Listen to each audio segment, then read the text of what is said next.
Priya's कुकिंगला subscribe करा आणि बाजूची बेल आयकॉन क्लिक करा, त्यामुळे येणाऱ्या व्हिडिओची नोटिफिकेशन तुम्हाला मिळेल। नमस्कार, प्रियाज कुकिंग मधल्या पॉडकास्ट प्लस रेसिपी मध्ये आपले मनापासून स्वागत आहे। आपण वेगवेगळे विषय घेऊन नेहमीच भेटत असतो। आज आपण बोलणार आहोत आपल्या हास्याला सुंदर ठेवणाऱ्या डेंटिस्ट सोबत। दातांची योग्य निगा, दैनंदिन काळजी आणि हेल्दी सवयी याबद्दल जाणून घेऊया। त्यासोबतच घेऊन आलेलो आहोत एक आपण जबरदस्त हेल्दी रेसिपी, जी तुमच्या दातांसाठी, मनासाठी आणि शरीरासाठी फायदेशीर ठरेल। आज आपल्याकडे गेस्ट आलेले आहेत डॉक्टर प्रिया पाटील चौधरी। त्या टीथ रिप्लेसमेंट स्पेशलिस्ट आहेत। त्यांचं नेटिव्ह प्लेस शिरपूर, धुळे आणि नंदुरबार इथला आहे। प्रायमरी आणि सेकंडरी एज्युकेशन त्यांचं शिरपूर, नंदुरबार मधून केलेलं आहे। तसेच BDS डेंटल कॉलेज संगमनेर इथनं झालेलं आहे। तसंच MD DY पाटील पिंपरी, पुणे इथनं झालेलं आहे। PhD त्यांनी DY Patil dental college Pimpri, Pune इथनं केलेलं आहे। तसेच ठाण्यामध्ये त्यांचे 2 क्लिनिक आहे। 15 वर्षाचा त्यांना एक्सपिरियन्स आहे। तसेच इंटरनॅशनल सोसायटी ऑफ इम्प्लांटॉलॉजी याचे त्या मेंबर आहेत। भरपूर त्यांनी इंटरनॅशनल आर्टिकल्स लिहिलेले आहेत।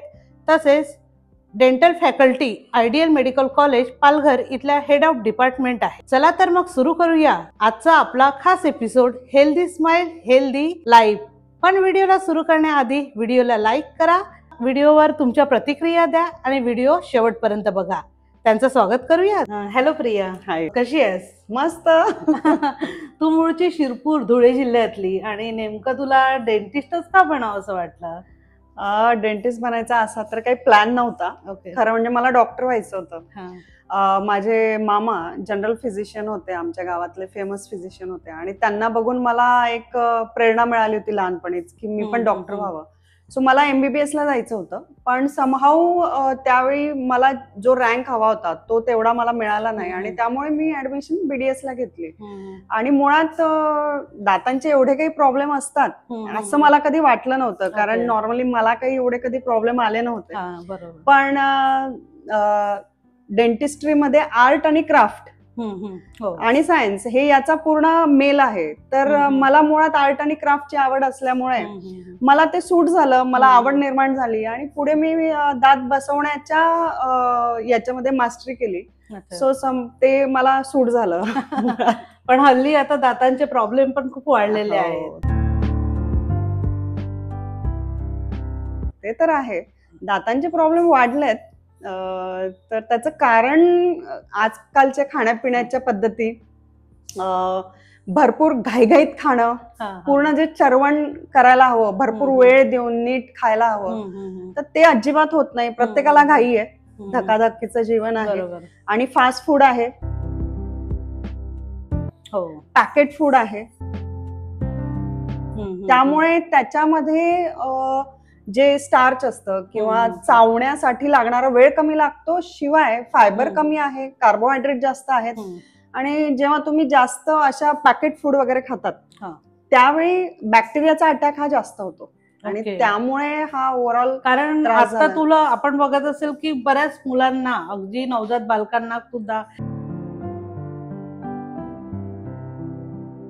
कारण मी माझ्या मैत्रिणीच्या मुलाला पण बघितलं की 6 महिन्यानंतर दात आले, पण ते आले तर दाताला कीड होती, काळे होते, असं काय झालेलं नेमकं? बऱ्याचदा पेरेंट्स मला सांगतात की किडके दात आले। तर किडके दात नसतात ते। मुळात जेव्हा आई ब्रेस्ट फिडिंग करत असते, तर वयाच्या 6व्या महिन्यानंतर दुधाचे खालचे 2 दात यायला सुरुवात होते। आता जेव्हा ब्रेस्ट फिडिंग सुरू असतं तेव्हा रात्री आई थकलेली असते आणि बाळही दूध पिता पिता झोपतं, त्यामुळे त्या दुधाची जी एक थर असतो तो त्या दातांच्या भोवती साकळलेला असतो। रात्री ते बाळ झोपतं आणि रात्रभर त्या दुधाचं पूर्ण ती लेअर दातांच्या भोवती असते। अतिशय अगदी जस्ट नव्यानेच 1-2 कणी आलेल्या असतात दातांच्या, आणि ते लगेच किडायला सुरुवात होते, म्हणजे ते उगवायच्या आधीच त्याच्यात कीड शिरते। ओके, आणि सकाळी म्हणजे उठल्यानंतर काय आपण 1-2 दात आल्यावर ब्रशिंग वगैरे हा प्रकार अजिबात नाहीये। सो आयडियली ब्रेस्ट फिडिंग केल्यानंतर, म्हणजे 5व्या महिन्यानंतर एक कॉटनचा कपडा हँकरशिप जो असतो तो इंडेक्स Okay. फिंगरला असा गुंडाळून जेव्हा बाळ झोपतं आणि लॅच सोडतो आपण, जेव्हा ब्रेस्ट फिडिंगचा लॅच सोडतो ओके आणि बाळाला आईपासून थोडस असं बाजूला हे करतो, तेव्हा तोंडात तो इंडेक्स फिंगर असं फिरवून ती जी दुधाची पूर्ण लेअर आहे ती पूर्ण क्लीन केली पाहिजे. ओके जे कोणीही करत नाही. हो. ओके, त्याबद्दल अवेअरनेस नाही, नाहीये. पण हे करणं अतिशय गरजेचं आहे. आणि बऱ्याचदा पेरेंट्स माझ्याशी वादही घालतात की नाही त्याचे दात आलेच काळेत. ओके, सो तो एक अजून एक वेगळा प्रकार आहे ज्याच्यात टेट्रासायक्लिन स्टेन्स किंवा काळपट दात येणे वगैरे तो एक वेगळा दुसराच आजार आहे, पण तो फार कमी आहे. कीड ही खूप कॉमन आहे आणि ब्रेस्ट फिडिंगचं दूध तोंडात राहून गेल्यामुळे, भरपूर वेळ राहून गेल्यामुळे ती कीड निर्माण झालेली असते. बरोबर. पण आता आपण नवजात मुलांचा मुद्दा घेतला, पण टीनेजर्स मुलं किंवा मग 10-12 वर्षाचे जे मुलं आहेत त्यांचे पण वेडेवाकडे दात येतात की असं जीभ फिरवतात किंवा काहीतरी करत असतात आणि ते दात कसे काय असे, म्हणजे त्याला नेमकं का असं होतं? पुरेसा ऑक्सिजन मिळत नाही, त्यामुळे साहजिकच मुलं तोंडाने श्वास घेतात आणि जेव्हा तोंडाने श्वास घेतात तेव्हा सुद्धा दात फावडे होतात. बरोबर. ओके, हा. सो ह्या हॅबिट्स ज्या आहेत त्या हॅबिट्स योग्य वेळी थांबवल्या पाहिजे. जर थांबत नसतील आणि दात फावडेच होऊन गेले असतील तर लवकरच डेंटिस्टला दाखवून त्याच्या इनिशियल पण काही अप्लायन्सेस असतात, म्हणजे हॅबिट ब्रेकिंग अप्लायन्स सुद्धा असतात. हे पण आपल्याला माहित नाहीये, अवेअरनेस नाहीये. हा, तर थंब सकिंग असेल, टंग थ्रस्ट होत असेल किंवा लिप धरून ठेवायची बऱ्याच मुलांना सवय असते, तर ह्या हॅबिट बंद करण्यासाठी सुद्धा अप्लायन्सेस आहेत. म्हणजे दरवेळी तारेच्याच ट्रीटमेंटची गरज पुढे लागेल असंही गरजेचं नाहीये. कारण आता 10 पैकी 3 ते 4 मुलांना हे दिसतं की स्केलिंग आणि ते तार असतातच असं लावलेलं, असं का आपण? अवेअरनेस पण वाढलाय, सगळ्यांना एका शेप मध्ये दात हवे. बरोबर. त्यामुळे पण बऱ्याच मुलांना तार आहे. आधी सुद्धा दात पुढे मागे फावडे असणं हे होतं आधीच्या काळी पण सगळेच काही त्या परफेक्ट डेंटिशन साठी जायचं नाही. आजकाल फार परफेक्शन साठी आणि छानच स्माइल हवं वगैरे साठी आहे, ते काही चुकीचं नाहीये. आपलं क्वालिटी ऑफ लाईफ सुधारतंय. क्वालिटी पण आरोग्यासाठी पण पाहिजे असते ना. ऍक्च्युली जे दातात फटी आहे किंवा पुढे मागे आहेत ह्या गोष्टी आरोग्यासाठी पण महत्वाच्या आहेत. की दात फावडे असले, पुढे असले, गॅप असले, ओव्हरलॅप असले तर चांगले दिसत नाही, हा एक भाग झाला दिसण्याचा. पण ओव्हरलॅपिंग असले, ओके, तर त्या ओव्हरलॅपिंग दातांच्या त्या फटींमध्ये अन्न साचून राहतं. ओके, किती क्लीन केलं तरी त्या क्रिवायसिस मध्ये अन्न साचल्याने नीट क्लीन करता येत नाही आणि मग लवकर कीड लागते. म्हणजे ओव्हरलॅपिंग दातांमुळे दात किडायला लागतात लवकर. किंवा कधी कधी जिभेच्या खालच्या भागात दात आलेले असतात, वाकडे आलेले असतात, मग त्यामुळे नीट खाता येत नाही, जीभ चावली जाते, गाल चावला जातो. बरोबर. म्हणून पण दातांची रचना ही नीट हवी. म्हणजे दिसणं हा एक भाग आहे, पण फंक्शन हा पण एक भाग आहे. बरोबर. कारण मुलांना असं म्हणजे सतत ते काहीतरी जीभ फिरवत असतात, आपण बोललेलो, त्यामुळे त्यांचं म्हणजे जेवण पण नीट पचत नसेल. डायजेशन साठी पण, दिसण्यासाठीच नाही पण डायजेशन साठी पण आपल्याला नीट रचना हवी आहे. बरोबर. आणि पण लोक का कंटाळतात असं डेंटिस्ट कडे जायचं, म्हणजे ट्रीटमेंट करायची की थोडं असेल तर चला काहीतरी करायचं घरच्या घरी आणि संपेल, पण डेंटिस्ट कडे का असं घाबरतात? हा पहिला मुद्दा आहे. अँझायटी असते. डेंटिस्टचं ड्रिल असतं वगैरे, त्याच्या आवाजाने पण खूप लोकांना भीती वाटते. ओके. दुसरा मुद्दा आहे पैशांचा. फीज इन्व्हॉल्ड असते. बऱ्याचदा तेवढी फीज देण्यासाठी तयारी नसते, काही कारणास्तव नाही देऊ शकत. आणि दाताच्या ट्रीटमेंट मध्ये लागणारा वेळ, एनर्जी आणि पैसे, हा तिघही भाग फार मूल्यवान आहेत. आज वेळ सुद्धा नाहीये बऱ्याच लोकांना. बरोबर. ओके. म्हणजे ट्रीटमेंट खरंच करायची असते खूप लोकांना. जेन्युअनली खूप लोक अपॉइंटमेंट घेतात पण वेळेवर ते पोहोचू शकत नाही किंवा त्यांना उशीर होतो. कारण आज एवढं बिझी लाईफ झालंय ना की स्वतःवर वेळ देणे हा भाग खरोखर कमी झालाय. म्हणजे पैसा जरी असेल तरी वेळ नाहीये, हाही एक फार महत्वाचा भाग झालाय.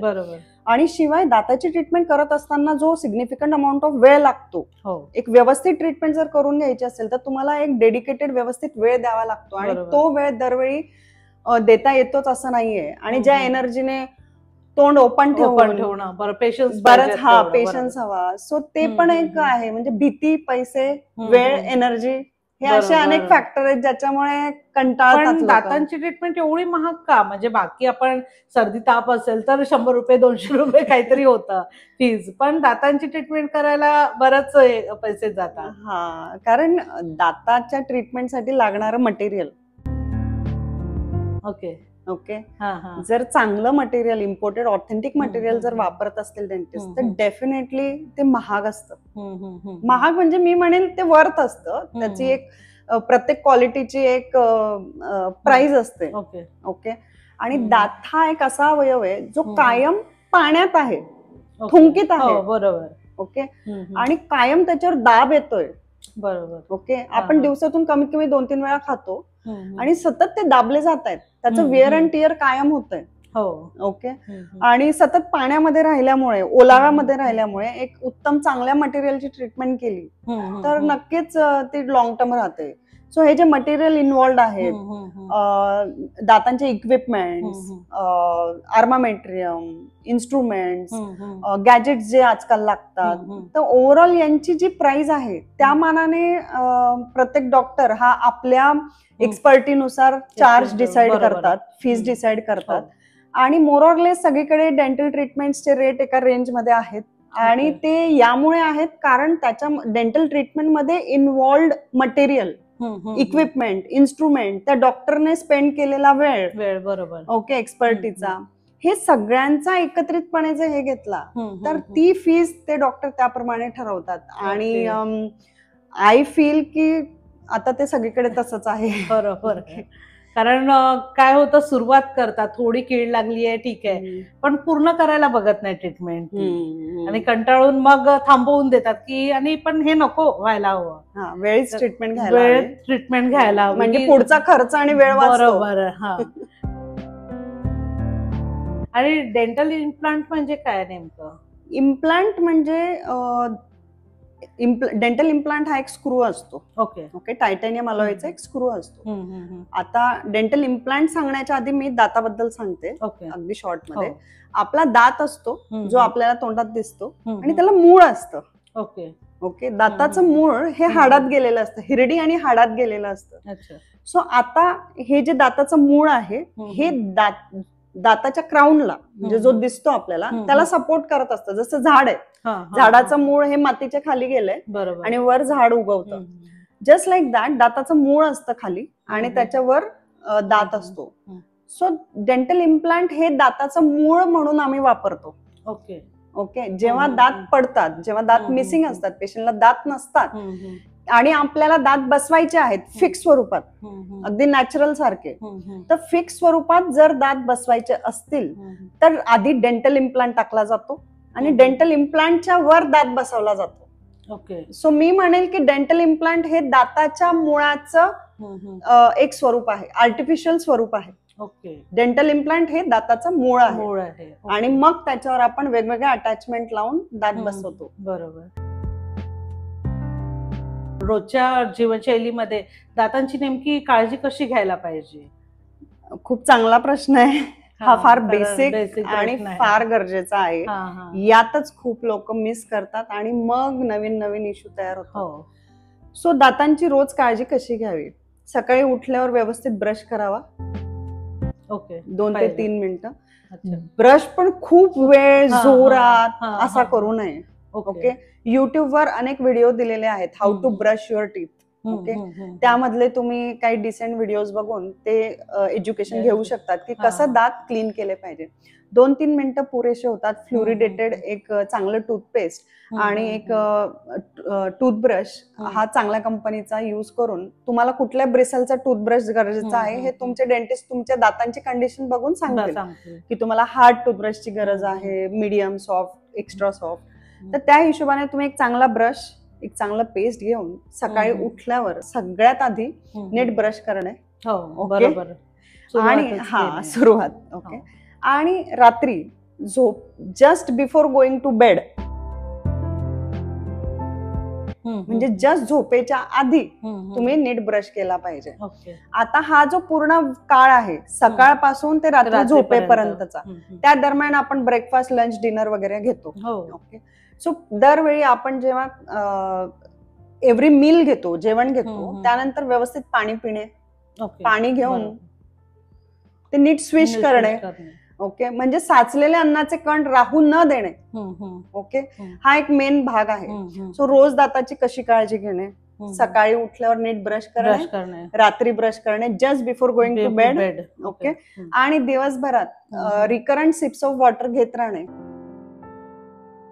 आणि तोंडात जर थोडेफार अन्नाचे कण राहिले असतील तर ते क्लीन करणे. बरोबर. आपण काही दरवेळी ब्रश करू शकत नाही, दॅट इज नॉट प्रॅक्टिकल. बरोबर. आणि ते योग्यही नाहीये. 2 वेळा नीट ब्रश करायचा.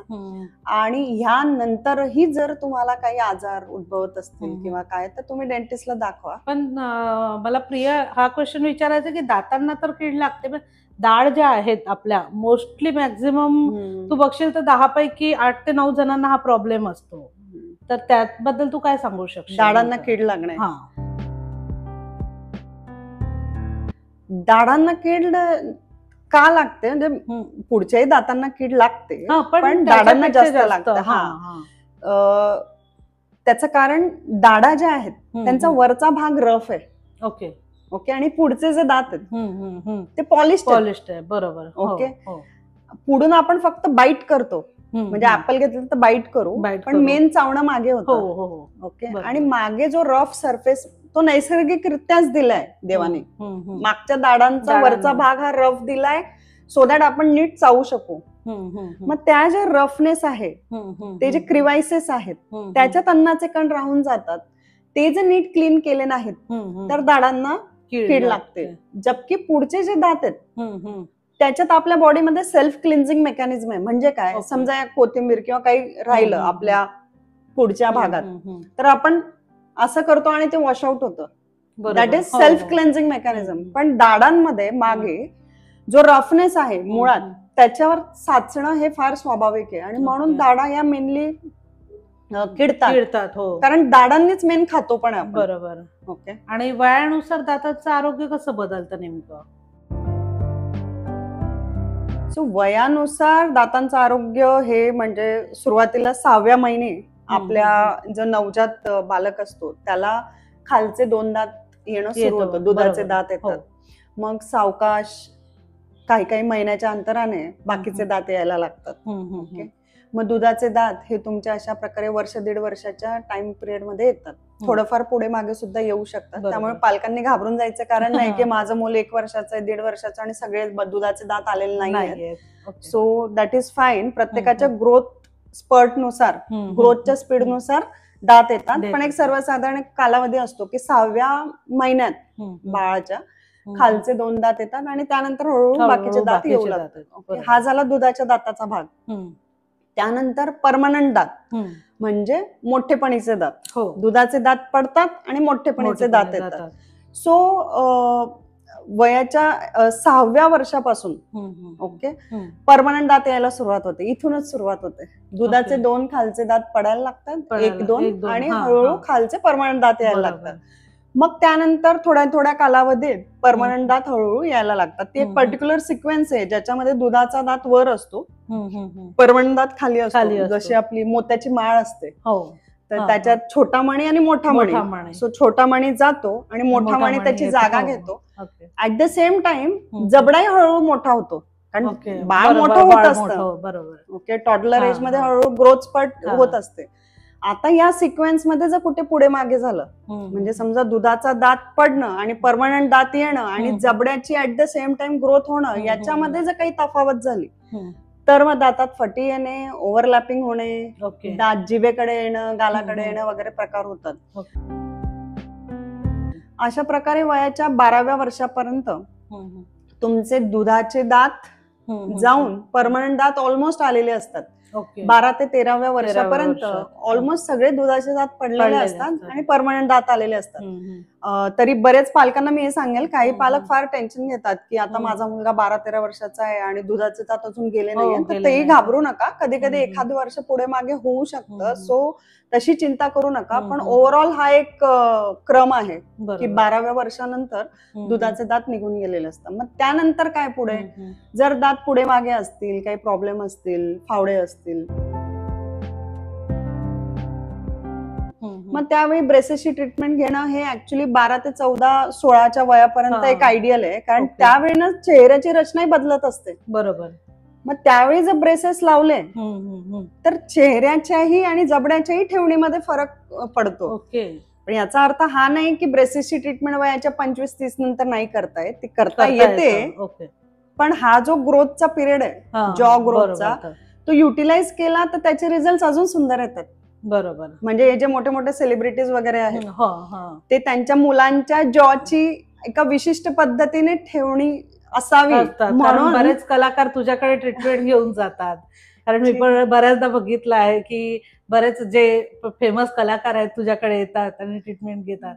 तर त्याबद्दल तू काय बोलू शकशील? आता प्रत्येक पेशंट माझ्यासाठी सेलिब्रिटी आहे, त्यात काही हे नाहीये. बरोबर. सो कमिंग बॅक टू तुझा प्रश्न की वयानुसार कसे दातात बदल होतात, तर 12 ते 14 मध्ये मग आपण ब्रेसेस लावायचा एक चांगला हे युटिलाइज करू शकतो. मग 16व्या-17व्या वर्षानंतर अक्कलदाढा वेलकम. बरोबर. अक्कलदाढा येतात. अक्कलदाढांचे अनेक चिक्कार प्रॉब्लेम झालेत आजकाल, कारण जबड्याची साईज थोडी छोटी होते आणि अक्कलदाढा या अडकून राहतात आणि मग त्या फार त्रास देतात. सो 16व्या-17व्या वर्षानंतर अक्कलदाढा यायला लागतात, विजडम टूथ यायला लागतो. विजडम टीथ हे 4 असतात प्रत्येक जबड्याच्या शेवटच्या कॉर्नरला.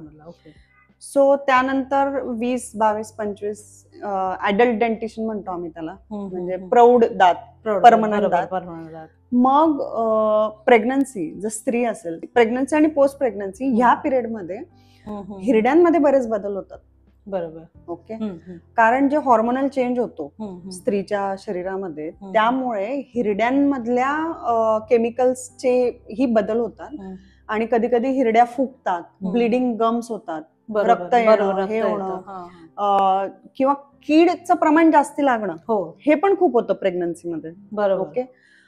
सो हा एक वयाचा मेन दातांचा आणि एज चा टप्प्याचा एक मेन असोसिएशन आहे तुझ्या प्रश्नाशी रिलेटेड, की प्रेग्नंट स्त्रियांच्या हिरड्या आणि दातांमध्ये इश्यू जास्त येऊ शकतात. बरोबर. म्हणून आम्ही बऱ्याचदा सांगतो प्रेग्नन्सीच्या आधी अक्कलदाढा काढून घ्या, किंवा दाताचे जर प्लॅन प्रेग्नन्सी असेल, जर तुम्ही प्रेग्नन्सी प्लॅन करत असाल तर त्याच्या आधी दातांचे इश्यू फिक्स करून घ्या. ओके. कारण प्रेग्नन्सी मध्ये आम्ही फारच कमी ट्रीटमेंट किंवा अजिबातच ट्रीटमेंट नीट करू शकत नाही. पोस्ट प्रेग्नन्सी सुद्धा हॉर्मोनल चेंज होतात, त्यामुळे स्त्रीच्या दातात आणि याच्यात बदल होतात हिरड्यांमध्ये. शिवाय पोस्ट प्रेग्नन्सी बाळाची काळजी घेण्यात बऱ्याचदा त्या मदर्सला 2 वेळा ब्रश करणं जमतच नाही. बरोबर, नाहीच वेळ मिळत. ओके. त्यामुळेही दातात हिरड्यात बदल होतो. मग पुढे अजून आयुष्य हे होतं. मग मेल्स आणि फिमेल्स दोघांनाही 40 नंतर थोडे बदल हे जाणवायला लागतात दातात. जसं आफ्टर 40s हेअर ग्रेइंग होतं, हळूहळू 1-2 पांढरे केस दिसायला लागतात. जस्ट लाईक दॅट दातांमध्ये फटी येणं, हलकसं अन्न साचणं, ओके, हिरड्या लूज होणं, हे थोडंसं स्टार्ट होतं. आणि ते इनएव्हिटेबल आहे, म्हणजे ते टाळता येण्यासारखं नाही. पण जर तुम्ही चांगली निगा ठेवली, चांगली काळजी ठेवली, तर किमान ते थोडंसं स्लो डाऊन होतं. ओके. सो 40 नंतर हळूहळू थोडं थोडं अन्न साचायला सुरुवात होणं किंवा गॅप निर्माण होणं हे साहजिक होतं. मग जसं पुढे वय वाढतं 50s, 55, 60, मग स्त्रियांमध्ये प्री मेनोपॉज, पोस्ट मेनोपॉज हे सगळे मग अनेक बदल होतात, हिरड्या लूज होतात वगैरे, असे सगळे भाग हे वयानुसार हे होतात. 60 वगैरे पर्यंत बऱ्याच लोकांचे दात काढलेले असतात, 1-2 दाढा काढलेल्या असतात. बरोबर. मग ते बदलवणे, बसवणे, हे असे अनेक वयाच्या म्हणजे 6व्या महिन्यापासून ते, म्हणजे 6 महिन्यापासून जे दात आले ते शेवटपर्यंत स्टेप बाय स्टेप बरेच चेंजेस येतात. येस, खूप चेंजेस होतात. प्रिया, दातांची दुर्गंधी काय येते? कारण बऱ्याचदा आपण ग्रुपमध्ये असतो पण आपल्याला कळत नाही की आपल्याला वाटतं की असं काही नाही, पण बाजूच्या व्यक्तीला तो वास दुर्गंधी जाणवते. येस, तोंडाचा वास येणं किंवा दुर्गंधी येणं हे कॉमन हे आहे. ओके. तोंडाचा वास का येतो तर पहिलं कारण अस्वच्छ तोंड. ओके. बरोबर. स्वच्छ नसलेलं तोंड हे दुर्गंधीचं पहिलं कारण आहे. ओके. जर नीट तोंड साफ केलेलं नसेल, ब्रश केलेला नसेल तर नक्कीच तोंडाचा वास येतो. नंबर 2, तुम्ही जरी तोंड क्लीन करत असाल आणि तरी तोंडाचा वास येत असेल तर तुम्ही जीभ नीट क्लीन करताय का? तोही एक महत्वाचा भाग आहे. कारण आपली जी जीभ आहे ती एका वेल्वेटच्या कपड्यासारखी आहे. बरोबर. आणि तिच्यात असे छोटे छोटे केसासारखे विलाय असतात आणि त्याच्या आत अन्नाचे बारीक कण जाऊन बसतात, ते कुजतात, सडतात आणि त्याचा दुर्गंध येतो. बरोबर. ओके. नंबर 3, आता तुम्ही दातही क्लीन करताय, तुम्ही जीभही क्लीन करताय आणि तरी तोंडाचा वास येतोय. त्याला अनेक कारण आहेत की तुम्हाला सिस्टेमिक म्हणजे आंतरिक काही आजार आहेत का. ओके. आतून काही कारण असतं म्हणजे सिस्टेमिक डिसऑर्डर किंवा डिसीजेस म्हणजे आतून आपल्याला जनरल काही आजार आहे का, म्हणजे diabetes, blood pressure, thyroid, okay, किंवा गट रिलेटेड काही इश्यूज असतील, ऍसिडिटी होत असतील तर त्याने सुद्धा तोंडाचा वास येतो. मुळात काय असतं की गॅस्ट्रिक किंवा आतड्यांचा काही आजार असेल, अन्ननलिकेचा किंवा आतड्यांचा, तर त्यामुळे तोंडातल्या लाळेचं पीएच लेवल कमी होतं, ऍसिडिक होते आणि त्याने दुर्गंध तयार होतो. मुळात ऍसिडिक एन्व्हायरमेंट मध्ये बॅक्टेरियाचं कॉलोनायझेशन हे खूप होतं आणि त्यामुळे तोंडाचा वास येतो. शिवाय तोंडाच्या आत जर कॅव्हिटीज असतील, खड्डे असतील, ओके, तर त्या कॅव्हिटीज मध्ये अन्न साचून राहणार आहे. तुम्ही किती ब्रश केला तरी त्या कॅव्हिटीज मध्ये अन्न साचून राहतं, ते कुजतं, सडतं आणि त्याचा दुर्गंध येतो. बरोबर. शिवाय ती जी कीड लागलेली असते, दाताला कीड म्हणजे काय, जसं आंबा किडलेला. बरोबर. ओके. जस्ट लाईक दॅट आपला दात किडलेला असतो, मग तो किडलेला भाग सुद्धा स्वतःची दुर्गंधी सोडतो.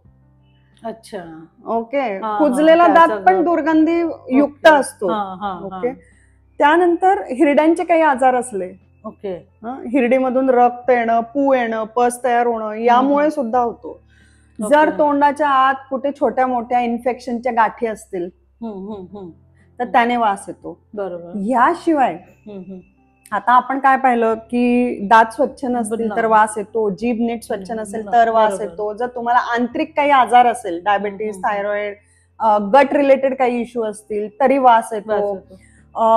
तर ह्या व्यतिरिक्त जर तंबाखू, गुटखा, पान, रजनीगंधा, पान मसाला अशा कॅटेगरीतल्या कुठल्याही सवयी असतील तर 100% तोंडाचा वास येणार आहे. पण हे पुरुषांच्या बाबतीत झालं, पण स्त्रियांच्या बाबतीत पण असं स्मोकिंग सुद्धा आजकाल मुलींमध्ये भरपूर वाढलंय, असं काही नाहीये. स्त्री पुरुष असं काही नाही ऍक्च्युली, पण हॅबिट असली तर वास येतो. स्त्रीला असो पुरुषाला असो तो वास येतो. आता जर तुम्ही स्मोकिंग करत असाल, दारू पित असाल आणि ओव्हरऑल तुम्ही कुठलीही हॅबिट असेल, इव्हन सुपारीची जरी हॅबिट असेल तरी तोंडाचा वास येतो. बरोबर. ओके. सो कारण तो एखादी तंबाखू, गुटखा किंवा सुपारी तोंडात ठेवतो आपण, त्याचं पाऊच करतो आणि खूप वेळ ते असं चुसत राहतो. मग जेव्हा आपलं तोंड बंद असतं ना खूप कालांतरासाठी आणि जेव्हा ओपन करतो तेव्हा वास येतो. अच्छा. बरीच म्हणजे कारण आहे, बरीच कारण आहेत. शिवाय आता या व्यतिरिक्त आता ज्याला काही हॅबिट नाहीये, जो तोंड स्वच्छ ठेवतोय, ज्याला ओव्हरऑल काही आजार नाहीये, दातून गट पण क्लीन आहे समाऊ, मग काय कारण असू शकतात. ज्यावेळी आम्ही हे सगळे कारण इव्हॅल्युएट करतो आणि लक्षात येतं की नाही पेशंट स्वच्छ आहे, कीड नाहीये, मग काय कारण असू शकतं.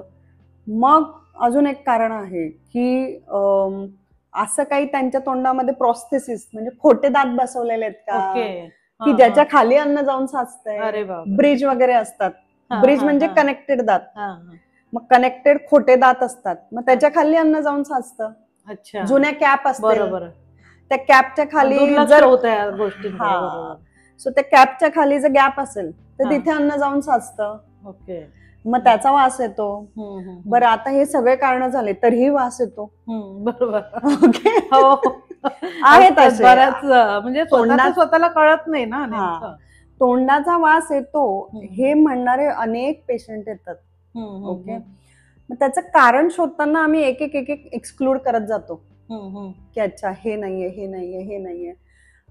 एक सॉफ्टवेअर इंजिनियर आला होता माझ्याकडे, जो म्हणायचा की माउथ बॅड ब्रेथ बहुत है, मुझे बहुत बॅड ब्रेथ आता है, बहुत बॅड ब्रेथ आता है.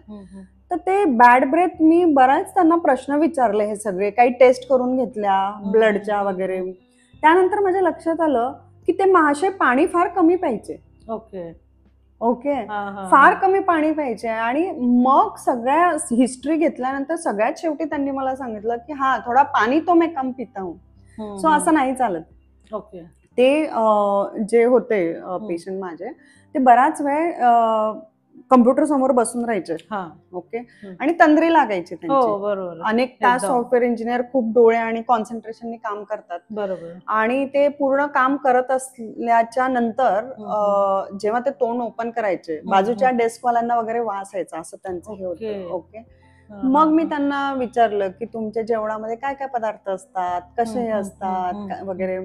मग लसूण कांदा वगैरे युक्त जर काही आपण खाल्लं आणि नीट पाणी नाही प्यालो तर मग त्यानंतर वास येतो. फार नॉर्मल आहे ते. ओके त्यानंतर मी हे सगळ्यांना सांगेल की जे लोक डेस्क जॉबवर आहेत, बराच वेळ तोंड बंद करून जे बसलेले असतात, त्यांना मी एक ॲडवाइस देते की रिकरंट सिप्स ऑफ वॉटर, म्हणजे पाण्याचं जे सिपर असतं किंवा स्पोर्ट्सचं सिपर असतं, जिमला वगैरे वापरतो आपण, ते घेऊन जायचं आणि डेस्कवर बसलोय, तुम्ही काम करताय कम्प्युटर समोर, तर एक एक सिप पाण्याचं घेत राहा. म्हणजे तोंडात जी स्मिअर लेअर तयार होते ती क्लीन होईल. आणि त्या म्हणजे बरोबर ते तुझं म्हणणं बरोबर आहे. कारण रात्री आपण झोपल्यानंतर आपलं तोंड बंद असतं आणि सकाळी ब्रश. येस. मग ते का होतं, कारण जेव्हा तोंड बंद होतं ना, तर थोड्या वेळानंतर तोंडाची पीएच लेवल डाऊन होते, ऍसिडिक होते. ओके आणि मग जर आपण ते क्लीन नाही केलं तर मग ते वास देतं. आणि ऍसिडिक वातावरण जेव्हा तयार होतं ना तोंडात, तेव्हा बॅक्टेरियाचं कॉलनायझेशन हे जास्त होतं. म्हणजे बॅक्टेरिया जास्त ऍक्टिव्ह होतात त्या काळात, म्हणून मग तोंडाचा वास येतो. सो कधी कधी तोंडाच्या वासासाठी फार सिम्पल ट्रीटमेंट असते. रिकरंट सिप्स ऑफ पाणी पिणे, बरोबर, तोंड क्लीन ठेवणे, तोंड क्लीन ठेवणे, दात सकाळी आणि रात्री नीट ब्रश करणे.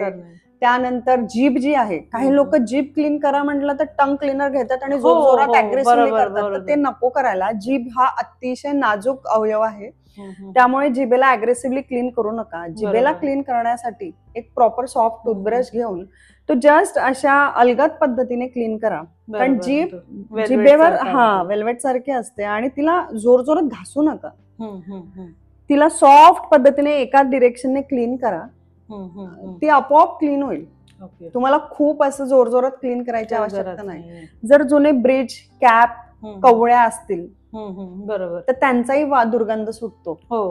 मग ते बदलून घ्या किंवा पर्यायी उपाय तुमच्या डेंटिस्ट कडून जाणून घ्या, जेणेकरून तो दुर्गंध येणार नाही. जर तुम्हाला गॅस्ट्रिक प्रॉब्लेम असेल, गट इश्यू असेल, तर ते इश्यू आधी फिक्स करा. ओके बरोबर. ओके जर दात, जीभ वगैरे क्लीन करून आणि डेंटिस्ट कडून क्लिनिंग करून घ्या. दर 6 महिन्यात डेंटिस्ट कडे जाऊन क्लिनिंग करून घ्या. कारण बारीक बारीक अन्नाचे कण हे 2 दाताच्या आत राहून त्याचे ढेपाळे तयार होतात.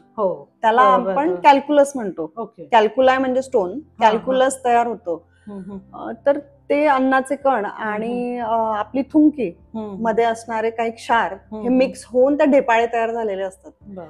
ते ढेपाळे जर आपण वेळीच काढले नाही, टीथ क्लिनिंग किंवा टीथ स्केलिंग म्हणतो, तर मग हिरड्या खाली जाऊ लागतात, त्यानेही वास येतो.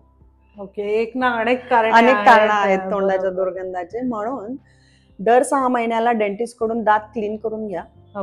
सकाळी आणि रात्री नीट टीथ ब्रश करा, टंग नीट क्लीन करा, पाणी प्या. रिकरंट सिप्स ऑफ पाणी हे खूप रामबाण उपाय आहे.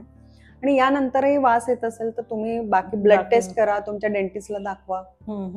या महत्वाच्या पण दातांची ट्रीटमेंट अशी पूर्णच होत नाही, म्हणजे खूप लांबते. असं का लांबते? म्हणजे संपेना म्हटलं तरी चालेल, असं काही नाहीये. खरं तर दात बघा, दात हे इन यूज आहेत.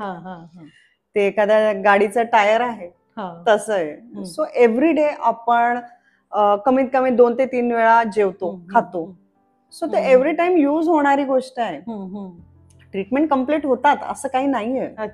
पण डेंटल ट्रीटमेंट एंगेजिंग आहेत, हे मात्र तितकंच खरं आहे. म्हणजे तुम्ही दात किडलाय फिलिंग करतात, वेळीच जर नाही केली तर रूट कॅनल जातं, मग रूट कॅनल केल्यानंतर त्याला कॅप करावी लागते, कारण नाही तर मग दात ब्रेक होतो. जर तुम्ही कॅप करायला वेळ नाही काढला किंवा त्याच्या खर्चाला घाबरलात तर मग दात तुटतो, मग दात तुटला किंवा दात काढावा लागतो.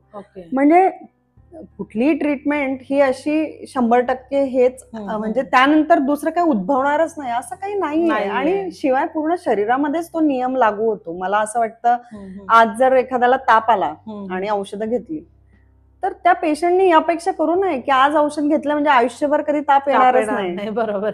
ओके. सो दातांची ट्रीटमेंट एंगेजिंग आहे हे अगदी सत्य आहे. पण त्याशिवाय dental treatment for that time being जरी कम्प्लीट झालेली असली तरी इन यूज आहे, एव्हरीडे यूज होतोय. त्याचं वेअर अँड टिअर होणार आहे, त्याच्यावर दाब येतोय, वयानुसार बदल होत आहे, थिरड्यांनुसार बदल होत आहे, स्त्रियांमध्ये हॉर्मोनल बदल होत आहे. तुम्ही ऍसिडिक काही खात असाल, पित असाल, हल्ली भरपूर फॅड पण आलेत, हा काढा तो काढा पितात लोक, भरपूर अचानक ब्लॅक कॉफी सुरू करतात वगैरे काहीतरी. त्याचा फायदा वेगळा आहे पण मग दातावर त्याचे परिणाम होऊ लागतात. मग आता तो बिचारा दात हे सगळे मारे सहन करतो बरोबर, आणि त्यावेळी दिलेला इलाज त्याला पुरे पडतो पण पुन्हा तो आजारी पडतो. बरोबर. खाय प्यायचे हॅबिट पण बऱ्याचदा फार वाईट असतात काहींच्या. म्हणजे खूप कडक काहीतरी खायचा प्रयत्न असतो, अक्रोड तोडणे किंवा एकदम कडक गोष्टी तोडणे वगैरे असे त्याने सुद्धा बऱ्यापैकी डेफिनेटली आपले दात जे आहेत ते, म्हणजे मी एक्झाम्पल देते, एक काका होते आमचे, ते बोलले मटणाचं हाड जोपर्यंत चावत नाही त्याशिवाय मला वाटतच नाही मी मटण खाल्लंय. पण तसं नाहीये, आपले जॉज हे ह्युमन कॅपॅसिटीसाठी दिलेले आहेत. टायगर, लायन यांचे जबडे आणि दात हे भक्ष्य पकडण्यासाठी आहे. आपण नॉनव्हेज खावं, नथिंग अगेन्स्ट इटिंग नॉनव्हेज, पण हाड चावून खाणे हा लालच थोडासा टाळला पाहिजे कारण ते आपले दात त्याच्यासाठी तयार नाही आहेत. मग दाताला क्रॅक येतात, तुटतात. बरोबर. म्हणून मग दाताची ट्रीटमेंट कधी संपत नाही. पण जर एखाद्या पेशंटनी जर त्या ट्रीटमेंटचं लिमिटेशन समजून घेतलं, तुम्हाला उदाहरण देते, समजा रूट कॅनल आणि कॅप केली आणि त्या पेशंटला आम्ही सांगतो की माइंडफुली खा, अतिशय कडक हार्ड पदार्थ खाऊ नका. मग अतिशय हार्ड पदार्थ काय खायचं नाही, मटणाचं हाड, चिकनाचे हाड हे नको. नको म्हणजे अजिबात नको. ओके. काही बाजारात मिळणाऱ्या अघोरी गोष्टी आहेत, ड्रायफ्रूट चिक्की, बाजारात मिळणारे तिळाचे लाडू, म्हणजे तो पडला जरी ना प्रियंका टनकन आवाज येतो ग. तू चांगलं रेसिपी छान देतेस, नरम, आता संक्रांतीमध्ये नरम वड्यांची रेसिपी दे नक्कीच, म्हणजे ज्या तोंडात ठेवल्या वेगळं. कारण आपण दातांची ट्रीटमेंट करताना कुठला आहार घ्यावा हे पण महत्वाचं आहे. ते पण आहे, दाताची ट्रीटमेंट करताना सुद्धा. कारण एक आजोबा होते, त्यांना डायबिटीज होतं आणि त्यांचं ट्रीटमेंट तर सुरू होतं आणि काय खायचं, रोज ते खिचडीच खायची. पण नंतर ते डॉक्टरकडे गेले तर त्यांचं शुगर लेवल खूप हाय झालं होतं. तर याबद्दल तू आता, कारण माझं जे चॅनल आहे ते प्रियाज कुकिंगचं चॅनल आहे, आपण पॉडकास्ट घेतोय पण रेसिपी सुद्धा आपण त्याला अटॅच केलेली आहे.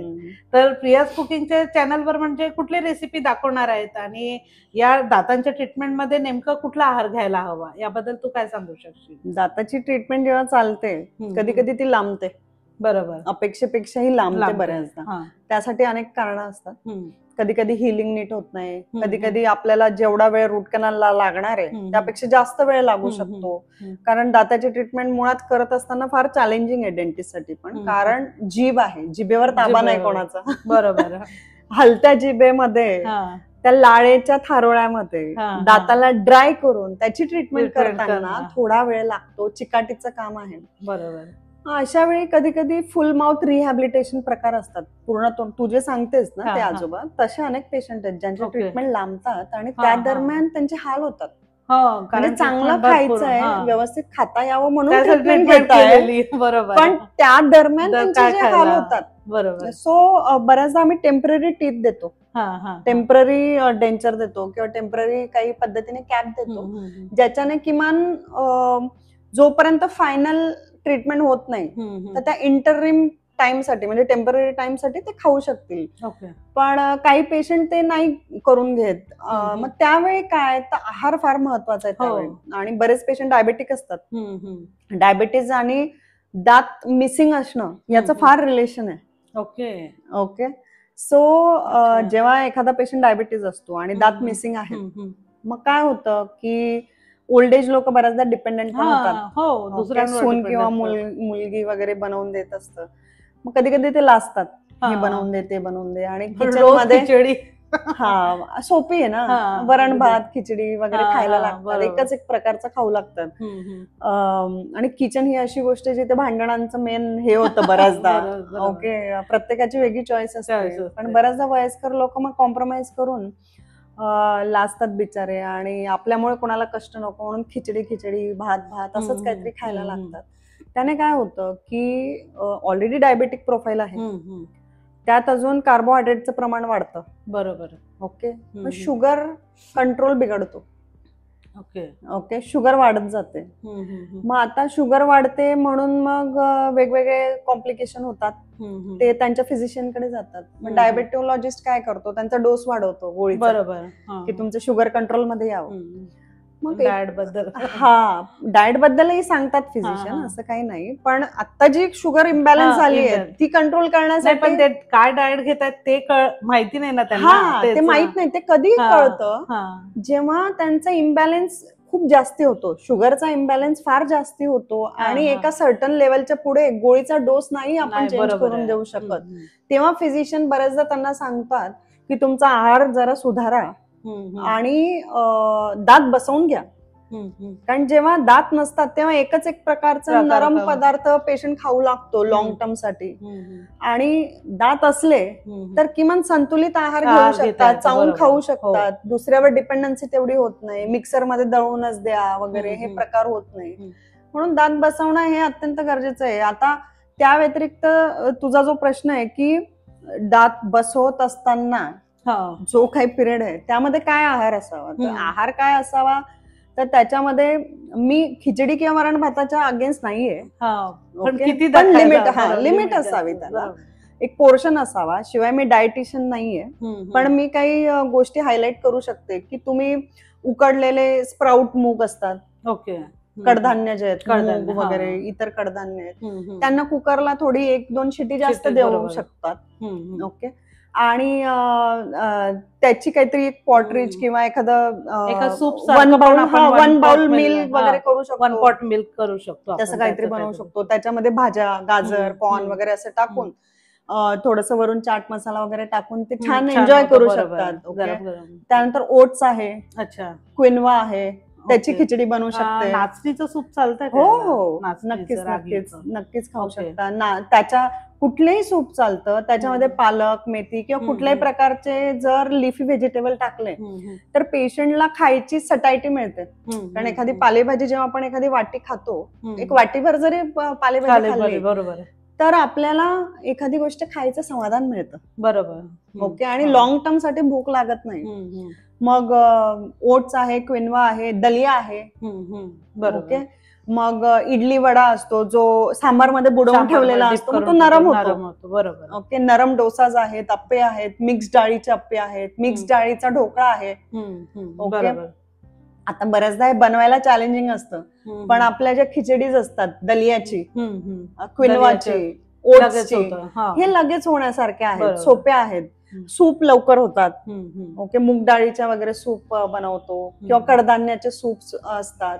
तर या अशा गोष्टी, नरम भाकरी असते ती त्या एखाद्या ग्रेव्ही मध्ये कुस्करून पेशंट एन्जॉय करू शकतो.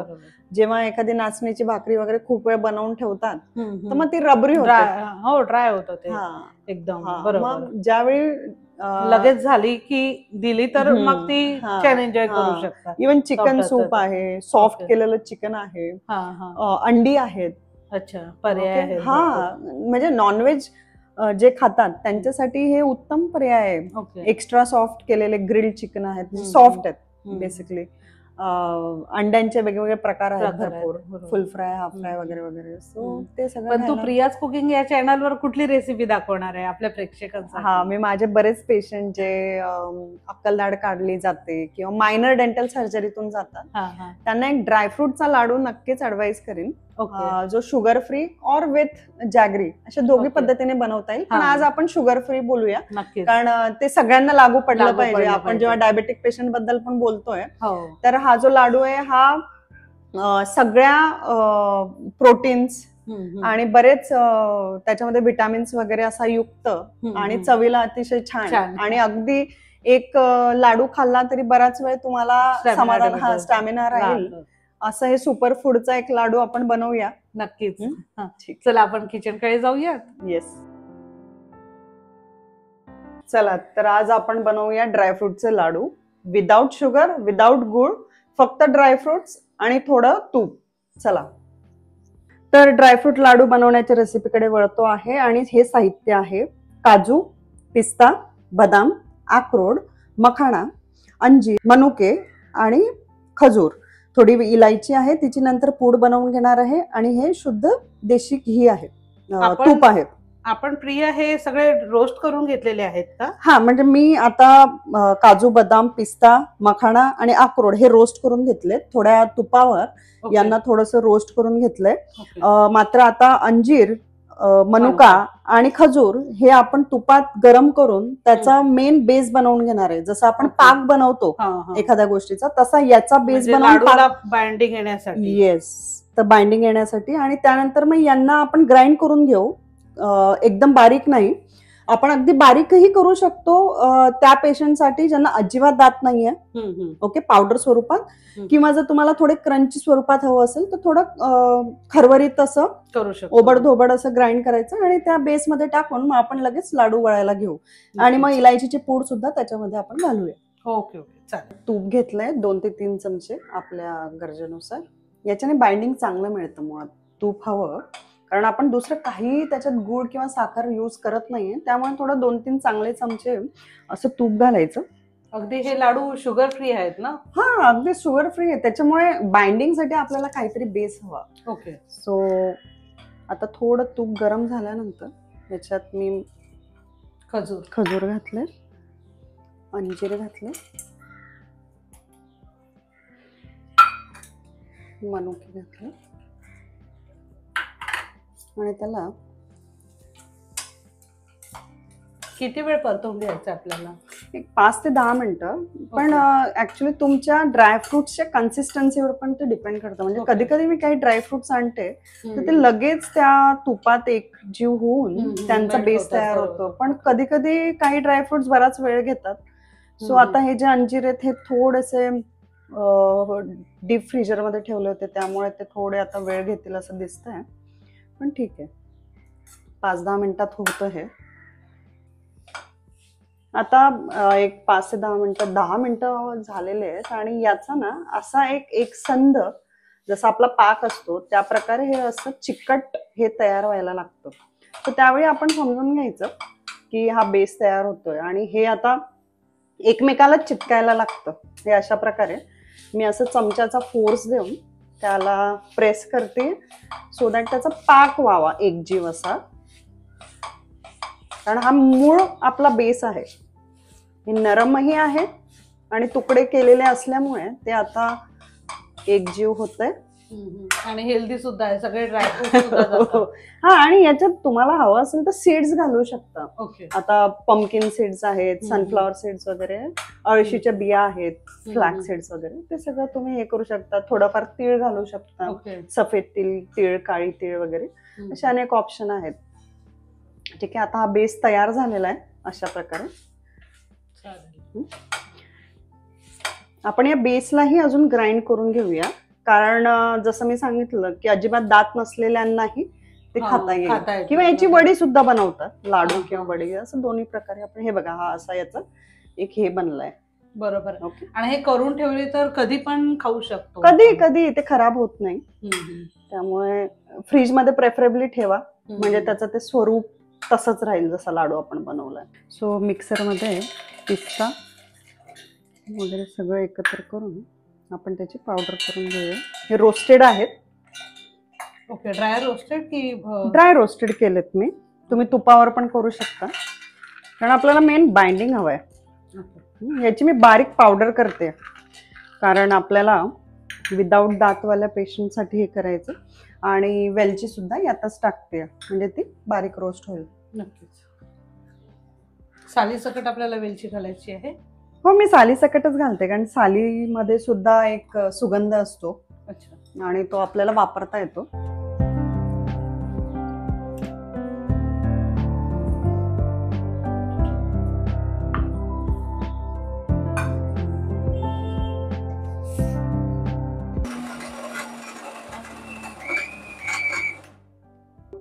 दुसऱ्या बॅचमध्ये अक्रोड, मखाणा असं सगळं मी एकत्रपणे हे करून घेते.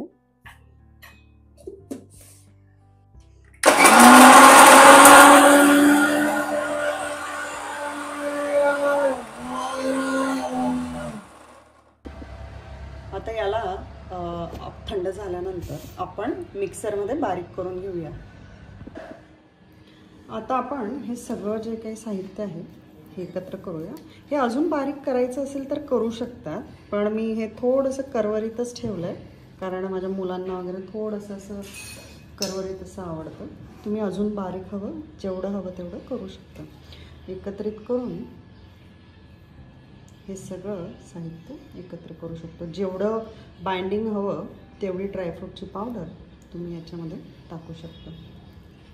सो आता मी फक्त रेसिपी पुरता काही लाडू वळून दाखवणार आहे.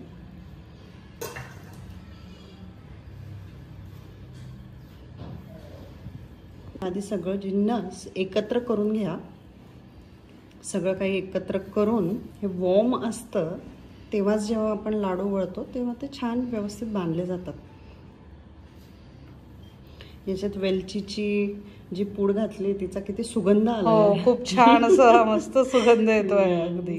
असं हे व्यवस्थित सगळं एकत्रित हे करायचं. याच्या वड्या हव्या तर वड्याही वळता येतात, पण कुणाला गुळ हवा तर गुळ घालता येतो. बरोबर. असे अनेक प्रकार या पद्धतीने. पण इथे आपल्याला गुळ साखर असं काहीच नकोय. काही लोकांना शुगर फ्री हा जो ऑप्शन आहे अशा प्रकारे हे करू शकतो. सो अशा प्रकारे ते वळून एक फक्त मी तुम्हाला हे करून दाखवते की अशा प्रकारे हा लाडू